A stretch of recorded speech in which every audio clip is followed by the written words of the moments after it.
Aqui está Randy Alcorn para nos conduzir em oração pela nossa nação.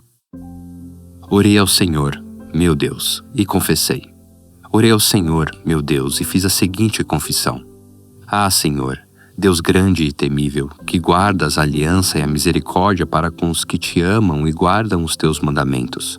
Nós temos pecado e cometido iniquidades. Procedemos mal e fomos rebeldes, afastando-nos dos teus mandamentos e dos teus juízos. Não demos ouvidos aos teus servos, os profetas, que em teu nome falaram aos nossos reis, aos nossos príncipes, aos nossos pais e a todo o povo da terra. A ti, ó Senhor, pertence a justiça, mas a nós cabe o corar de vergonha. Como hoje se vê, a saber, os homens de Judá, os moradores de Jerusalém, a todo o Israel, tanto os de perto como os de longe, em todas as terras para onde os expulsaste, por causa das transgressões que cometeram contra ti. Ó Senhor, a nós pertence o corar de vergonha, aos nossos reis, aos nossos príncipes e aos nossos pais, porque temos pecado contra ti. Ao Senhor, nosso Deus, pertence a misericórdia e o perdão, pois nos rebelamos contra ele e não obedecemos à voz do Senhor. Nosso Deus, para andarmos nas suas leis que nos deu por meio dos seus servos, os profetas. E agora, ó nosso Deus, ouve a oração e as súplicas do teu servo. Por amor do Senhor, faze resplandecer o teu rosto sobre o teu santuário, que está abandonado. Inclina, ó Deus meu, os ouvidos e ouve. Abre os olhos e olha para a nossa desolação e para a cidade que é chamada pelo teu nome. Lançamos as nossas súplicas diante de ti, não porque confiamos em nossas justiças, mas porque confiamos em tuas muitas misericórdias. Ó Senhor, ouve. Ó Senhor, perdoa. Ó Senhor, atende-nos e age. Não te demores por amor de ti mesmo, ó meu Deus, porque a tua cidade e o teu povo são chamados pelo teu nome. Senhor, colocamos a nossa nação diante de ti. Colocamos as nossas igrejas diante de ti. Colocamos as nossas famílias diante de ti. Oramos para que intervenhas e realize uma grande, maravilhosa, impactante obra de graça em nossas vidas.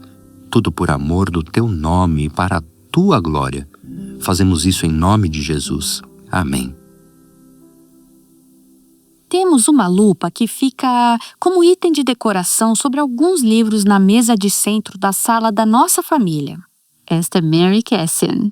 Meus netos amam brincar com ela.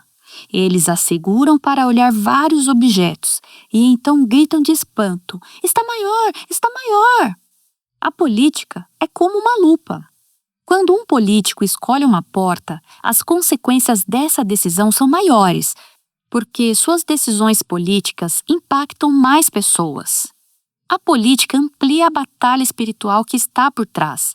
A pergunta sempre se resume a quem faz as regras. Quem manda? Quem manda sobre mim?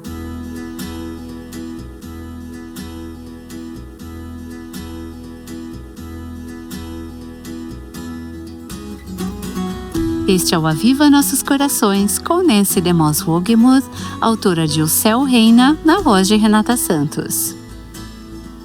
Este é um ano de eleições no Brasil.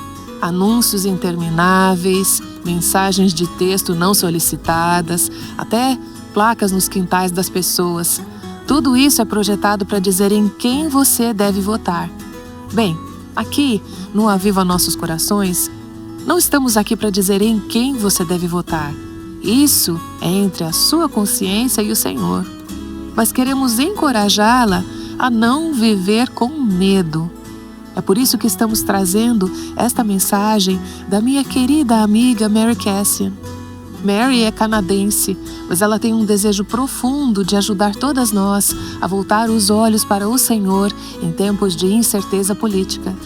Mary é esposa, mãe, ou como ela diria, mom, avó, palestrante e autora.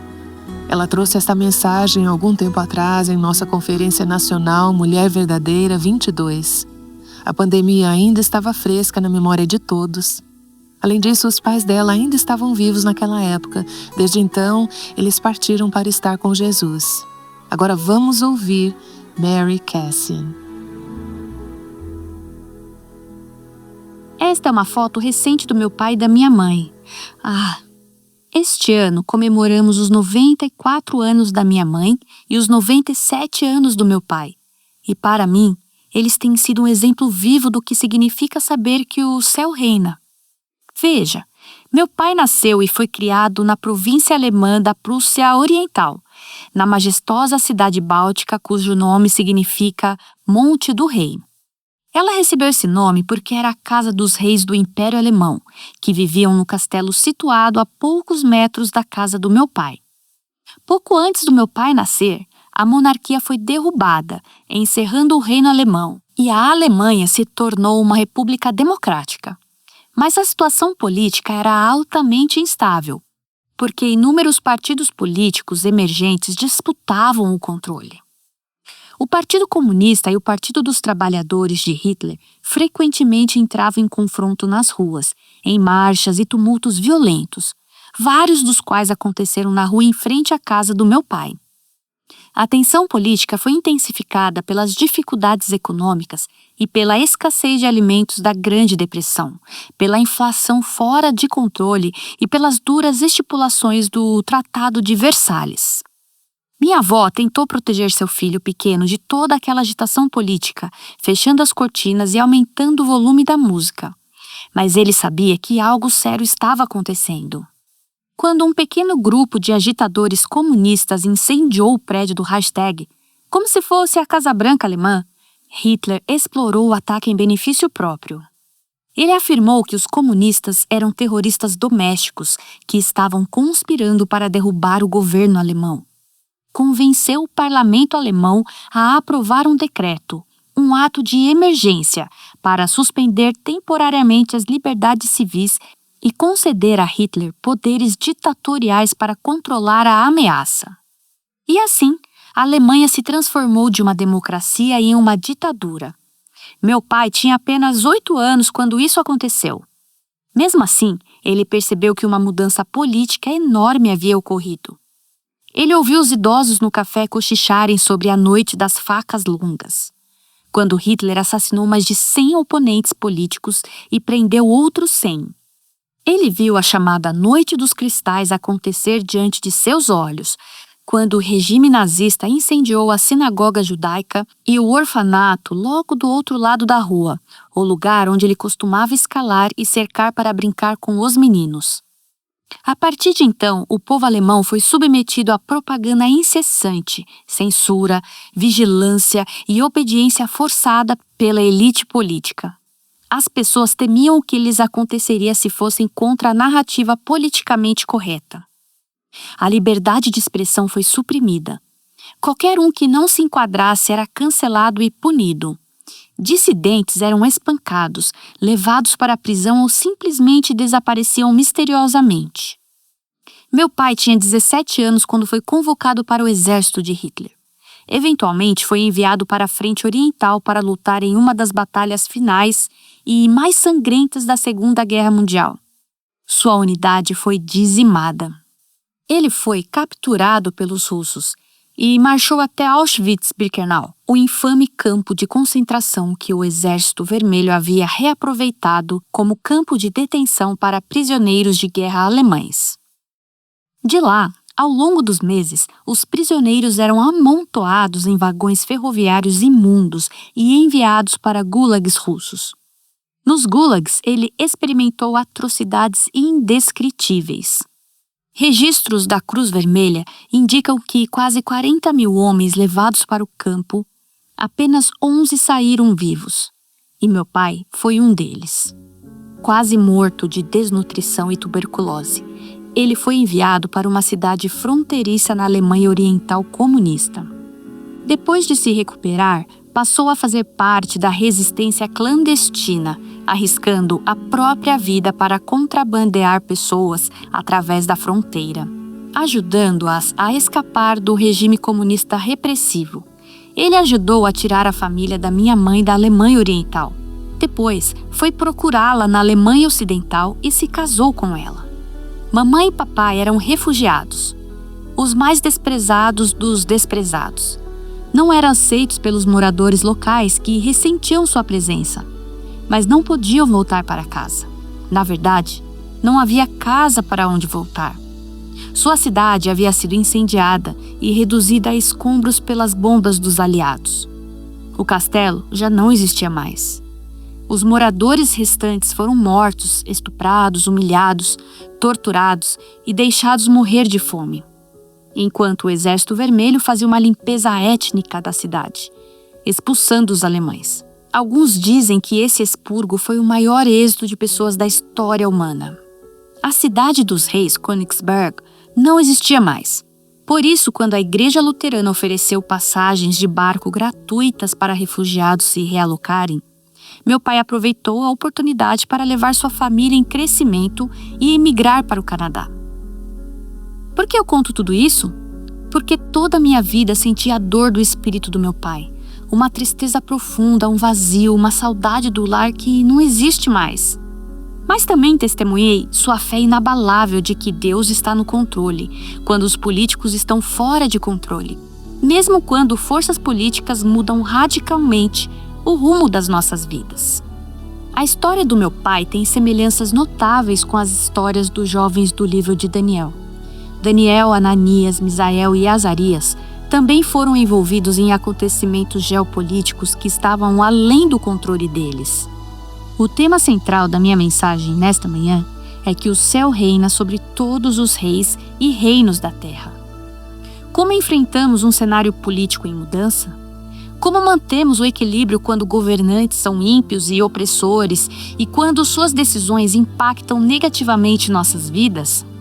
Como encontramos força para nos posicionar quando todos os outros estão se curvando, sabendo que as consequências podem ser graves? Como respeitamos a autoridade sem comprometer nossos valores morais? Como sobrevivemos em um ambiente político hostil? Como vivemos na Babilônia sem deixar que a Babilônia viva em nós? Essas são perguntas com as quais 4 jovens levados cativos para a Babilônia certamente lutaram. E são perguntas com as quais você e eu também precisamos lutar. Abra sua Bíblia comigo no Salmo 2. O Salmo 2 é um dos salmos reais. Ele foi escrito para celebrar a coroação do rei de Israel e Judá. Daniel e seus 3 amigos, Ananias, Misael e Azarias, estariam familiarizados com este salmo. Segundo a tradição rabínica, esses 4 jovens eram de sangue real. Eram descendentes do rei Ezequias. Eram amigos, mas também parentes, primos ou primos distantes de alguma forma. Daniel confirma que os jovens que Nabucodonosor levou eram de realeza e de nobreza judaica. Eles eram celebridades em ascensão em Jerusalém, estrela em destaque, saudáveis, fortes, bonitos e inteligentes. A imprensa os cobria da mesma forma que a imprensa aqui cobre a realeza. Era uma fascinação para o público. As escrituras nos dizem que eles eram habilidosos em toda sabedoria, dotados de conhecimento, entendimento, aprendizado e competência. E isso antes de o rei levá-los para a Babilônia. Esses 4 jovens da realeza foram educados segundo o padrão da realeza judaica. Portanto, conheciam bem a história dos judeus, a Torá e os Salmos. Seus tutores reais os teriam feito estudar e talvez até memorizar o Salmo 2, porque esse salmo de coroação tinha importância especial para a família real. Era o salmo cantado ou recitado na coroação de 2 de seus tios, Joacás e Joaquim. O salmo começa com a pergunta: por quê? Por que se enfurecem as nações? E considerando que esses jovens viveram, tenho certeza de que eles frequentemente faziam as perguntas do porquê. Por que isso está acontecendo? Por que o mundo está tão bagunçado? Por que as pessoas no poder fazem coisas tão más e dolorosas? Por que estamos à mercê de valentões famintos por poder?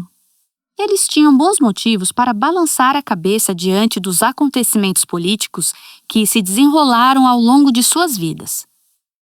A Terra Santa era um imã para conflitos, porque Judá estava localizada em uma estreita faixa de terra que ligava os continentes da África e da Ásia. Todas as principais rotas militares e comerciais passavam por Judá. Os judeus frequentemente se viam à mercê de superpotências que queriam exercer controle sobre essas rotas e se beneficiar economicamente do comércio e da tributação das mercadorias. Por séculos, o Império Assírio foi a superpotência que manteve Judá e todos os outros povos da região sob seu domínio.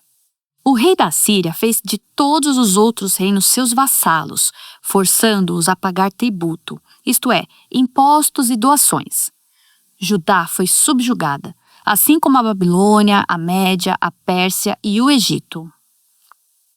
Registros assírios indicam que o rei Ezequias, certa vez, enviou um comboio ao rei da Síria com 30 talentos de ouro, 800 talentos de prata, joias, medalhas preciosas, uma grande variedade de tesouros valiosos, leitos de marfim, peles e presas de elefantes, além de virgens para o seu harém, dançarinos e cantores, homens e mulheres. Isso é uma quantidade impressionante de dinheiro e bens. 30 talentos equivalem a mais de 1 tonelada de ouro. 800 talentos correspondem a mais de 30 toneladas de prata. O comboio se estendia como um comboio de caminhoneiros. Quilômetros e quilômetros de camelos e carros carregados com as riquezas de Judá sendo enviados como pagamento ao rei da Síria. A Assíria era como um grande valentão da escola que aterrorizava todas as outras crianças, ameaçando: me dê o seu dinheiro do lanche ou eu vou te bater. E não era uma ameaça vazia. Quando o reino do norte de Israel se recusou a pagar tributo, a Assíria obliterou sua capital, exilou dezenas de milhares de pessoas e anexou a região como uma província assíria. As 10 tribos foram espalhadas. A nação do norte de Israel deixou de existir. Por que as nações se enfurecem? Se eu colocasse a vida daqueles 4 jovens da realeza em uma linha do tempo, você veria quanto tumulto político eles viveram. Havia muita fúria acontecendo. Quando os 4 amigos nasceram, a Assíria era o maior valentão do pedaço. Mas então, o pai de Nabucodonosor, um general babilônico, se rebelou e derrubou a capital assíria. Os 4 jovens tinham cerca de 8 anos na época. Boas notícias, certo? Mas espere, não tão rápido assim. E aquele ditado, melhor o diabo que você conhece do que o diabo que você não conhece? O Egito veio avançando por Judá para ajudar a Assíria a reagir. O rei Josias tentou impedir que o rei do Egito passasse, mas foi morto em batalha. E pelos anos seguintes, o Egito se tornou o valentão que mandava em Judá. Nada bom. As coisas não melhoraram quando a Babilônia derrubou o Egito e se tornou a própria superpotência incontestável do mundo. Na verdade, para aqueles 4 jovens da realeza, ficou tudo muito, muito pior. Para mostrar o seu poder e garantir sua posição, Nabucodonosor atacou Jerusalém. Ele ordenou ao seu chefe dos eunucos que avaliasse o talento disponível e identificasse a elite para que pudesse levar à força os melhores e mais brilhantes para servir em seu reino. A presença deles na Babilônia garantiria o bom comportamento do rei de Judá. Você consegue imaginar como aqueles adolescentes de 14, 15, 16 anos se sentiram quando foram escolhidos e acorrentados para a longa viagem até a Babilônia? Contra a vontade deles, foram arrancados de suas casas, de suas famílias, de seu lugar de adoração, de sua comunidade, de sua cultura. Exilados. Quando chegaram à Babilônia, o chefe dos eunucos o despojou de sua identidade. Mudou seus nomes para nomes que honravam os deuses babilônicos. E pior ainda, submeteu-os a um dos procedimentos médicos mais vergonhosos e humilhantes que se poderia infligir a um jovem judeu. Ele os tornou eunucos. Eles foram castrados para que nunca pudessem ter filhos. Depois disso, ele os mergulhou na cultura da Babilônia. Receberam cortes de cabelos babilônicos, roupas babilônicas, suítes mobiliadas à moda babilônica. Passaram a ouvir música babilônica, ler livros babilônicos, foram apresentados aos deuses babilônicos, a Netflix babilônica. aos spas e casas noturnas babilônicas e a todas as muitas riquezas, prazeres e indulgências que a Babilônia tinha a oferecer. E eram muitas. Durante 3 anos receberam a melhor educação babilônica, incluindo, sem dúvida, uma boa dose de propaganda babilônica politicamente correta. O objetivo era lavá-los cerebralmente, levando-os a uma mentalidade de síndrome de Estocolmo, para que se aperfeiçoassem a seus captores e virassem completamente as costas para sua herança judaica. E a maioria dos exilados fez exatamente isso. Mas Daniel, Ananias, Misael e Azarias permaneceram fiéis ao Senhor, o Deus deles. Eu creio que o Salmo 2 os ajudou. O Salmo 2 é um poema composto de 4 estrofes. Cada estrofe contém uma verdade fundamental que ajudou esses jovens da realeza a permanecerem firmes em tempos de extrema convulsão e pressão política. Essas verdades também podem nos ajudar a permanecer firmes quando nossos políticos fazem coisas malucas. Estrofe 1, versículos 1 a 3. Por que se enfurecem as nações e os povos imaginam coisas vãs? Os reis da terra se levantam e as autoridades conspiram contra o Senhor e contra o seu ungido, dizendo: vamos romper os seus laços e sacudir de nós as suas algemas. Pedro explica no livro de Atos que quando o rei Davi escreveu esse salmo, ele o fez sob o poder do Espírito Santo e que o rei ungido, de quem o salmo fala, é principalmente o Filho de Deus, Jesus Cristo. A estrofe inicial faz a pergunta do porquê. Por que as nações se enfurecem? Por que governos e políticos conspiram, colaboram, tramam e maquinam planos para aprovar leis tolas e prejudiciais? Por que fazem coisas moralmente repreensíveis? Por que veem as diretrizes de Deus como laços restritivos e correntes que precisam ser lançadas fora? Por que se rebelam contra o Senhor e contra o seu Rei ungido, Jesus Cristo? Por que deixam de reconhecê-lo como o Senhor? Preciso admitir que tive muita dificuldade nos últimos anos ao observar toda a agitação política e os teatros encenados, bem como a resposta do governo a diversos assuntos. Ao Covid, obviamente, estando no topo da lista. Não sei como foi aqui, mas no meu governo entrou em um modo de ditadura enlouquecido. Mães foram multadas por levarem seus filhos ao parquinho, adolescentes foram presos por jogarem hóquei ao ar livre. Podíamos ir ao supermercado, no meio das multidões, mas por mais de 1 ano não podíamos ir à igreja. O medo e a opressão eram palpáveis. Pastores que abriram suas igrejas para culto foram derrubados por equipes da SWAT, arrastados e presos. Disseram-nos quem poderíamos ter em nossas casas, até mesmo quem poderíamos ter em nossos carros. A retórica de ódio e as sanções contra aqueles que hesitavam em tomar a vacina eram estarrecedoras. Pessoas perderam seus empregos, pessoas perderam suas famílias, pessoas perderam a sanidade. No Dia dos Namorados, Justin Trudeau, o primeiro-ministro do Canadá, acionou a lei de emergência para acabar com os caminhoneiros que, aparentemente, estavam tentando derrubar o governo com castelos infláveis e buzinas. A lei de emergência é uma medida de guerra.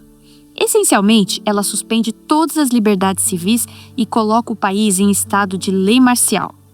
Dá ao primeiro-ministro e à sua força policial poder irrestrito para espionar pessoas, invadir suas casas, prendê-las, jogá-las na prisão e confiscar suas contas bancárias sem o devido processo legal e sem qualquer motivo, exceto de o governo suspeitar que possam ser inimigas do Estado. Para mim, isso foi um déjà vu do que aconteceu na Alemanha nos dias do meu pai. Sou asmática leve e quando ouvi a notícia, não consegui respirar. Tive uma crise de pânico por asma tão grave que meu marido precisou chamar os paramédicos, porque eu estava no chão e não conseguia respirar. Por quê? Por que as nações se enfurecem? Política é um tema favorito à mesa do nosso jantar. Então, não é surpresa que 2 dos meus filhos tenham se formado em História e Ciência Política. Meu filho mais velho, Clark, tornou-se advogado.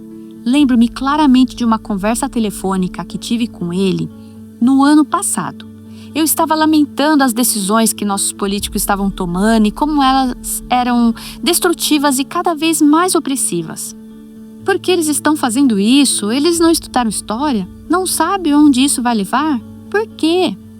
Depois de alguns momentos de desabafo político da minha parte, há um silêncio. E então, mãe, disse meu primogênito sempre calmo e lógico. Por que você pergunta por quê?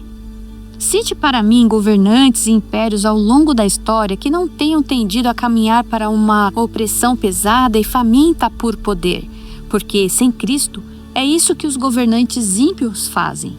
Você sabe disso. Eu criei bem. O porquê dessa estrofe inicial é uma pergunta retórica, porque a resposta é evidente. E a primeira verdade é que a política amplia a batalha espiritual que está por trás de tudo. A pergunta sempre se resume a quem faz as regras, quem manda sobre mim. É uma questão espiritual tão antiga quanto o tempo, tão antiga que a serpente levou esse assunto com Eva no jardim. Porta número 1. Você manda. Você tem o direito e a capacidade de governar. Porta número 2. Deus manda. Ele tem o direito e a capacidade de governar. Eva escolheu a porta número 1. Eu mando. E desde então, a humanidade tem vivido com as desastrosas consequências dessa decisão. Temos uma lupa que fica como item de decoração sobre alguns livros no centro da sala da minha família. Meus netos amam brincar com ela. Eles a seguram para olhar vários objetos e então gritam de espanto: Está maior! Está maior! A política é como uma lupa. Quando um político escolhe uma porta, as consequências dessa decisão são maiores, porque suas decisões políticas impactam mais pessoas. E a tentação do orgulho e de dominar os outros, que acompanha qualquer posição de autoridade, é difícil de resistir. Os 4 jovens da realeza conheciam bem a história da sua árvore genealógica. Eles sabiam que, se destacassem com marcador vermelho todos os reis maus, com marcador verde os reis bons e com marcador amarelo aquele que era um misto dos dois, a cor predominante seria vermelho. O tio Josias, que era o rei quando eles eram crianças, foi um bom rei, mas o bisavô Manassés teve um reinado mau. Foi realmente horrível. Manassés matou pessoas inocentes. Qualquer um que discordasse dele, morto. Os rabinos diziam que ele martirizou seu avô materno, o profeta Isaías. Ele o cerrou ao meio porque não gostou do que ele tinha a dizer. O autor da Galeria dos Heróis da Fé, em Hebreus, pode ter se referido a Isaías quando mencionou o herói que foi cerrado ao meio. O louco bisavô Manassés chegou até a sacrificar seu próprio filho bebê a um deus pagão. Queimou a preciosa criança viva.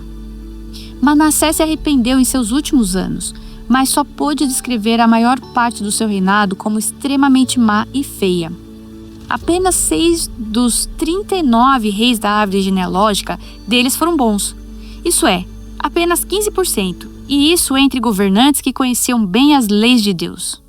A política amplia a batalha espiritual que está por trás de tudo. Na política, vemos a luta humana constante entre o bem e o mal sendo encenada em uma escala maior. Isso não deveria nos surpreender. Estamos ouvindo uma mensagem que Mary Cassian compartilhou em Indianápolis, na Conferência Mulher Verdadeira 22. O tema daquela conferência foi O Céu Reina. Essa expressão de 3 palavras tem sido um grande conforto para mim e foi para o meu querido marido Robert. Sempre que nos sentíamos perturbados e perplexos com as coisas que estavam acontecendo em nossas vidas, em nossa comunidade ou no mundo. O céu reina. Deus está completamente no controle. Então, você e eu podemos ter coragem e encontrar consolo nessa certeza. Como você compartilhou no início dessa semana, Nancy, essa expressão, o céu reina, é encontrada no livro de Daniel, no Antigo Testamento. E também é o título do seu livro. Um livro que nos conduz por Daniel e aplica suas verdades à nossa vida. Sim, o livro de Daniel é tão atemporal, assim como essa mensagem, o céu reina. Acho que é um lembrete especialmente útil enquanto enfrentamos as eleições tanto no Brasil como ao redor do mundo. Sim, seja uma cristã responsável e vote, mas também descanse sabendo que o Senhor está no controle. Ele está agindo e, como o pastor John Piper nos lembra, em toda situação, o Senhor está sempre fazendo 1000 coisas diferentes que não conseguimos ver e não conhecemos. O céu reina. Este livro de Nancy DeMoss Wogemuth nos ajudará a fixar nossos olhos em uma única verdade. O céu reina, em meio às incertezas, medos, lutas, sofrimentos que enfrentamos. E essa é a verdade que nos conforta e nos dá esperança em todas as fases de nossas vidas. Visite nosso site avivanossoscorações.com e adquira sua cópia ainda hoje. Bem, Mary compartilhou a primeira de 4 verdades que vemos no Salmo 2. Essa foi: a política amplia a batalha espiritual que está por trás de tudo. Amanhã, ela nos mostrará as verdades de número 2, 3 e 4. Enquanto isso, eu a encorajo a meditar no Salmo 2 por conta própria. E então, volte para o Aviva Nossos Corações. O Aviva Nossos Corações é o ministério em língua portuguesa do Revive Our Hearts com Nancy DeMoss Wogemuth, sustentado por seus ouvintes e dedicado a chamar as mulheres à liberdade, plenitude e abundância em Cristo.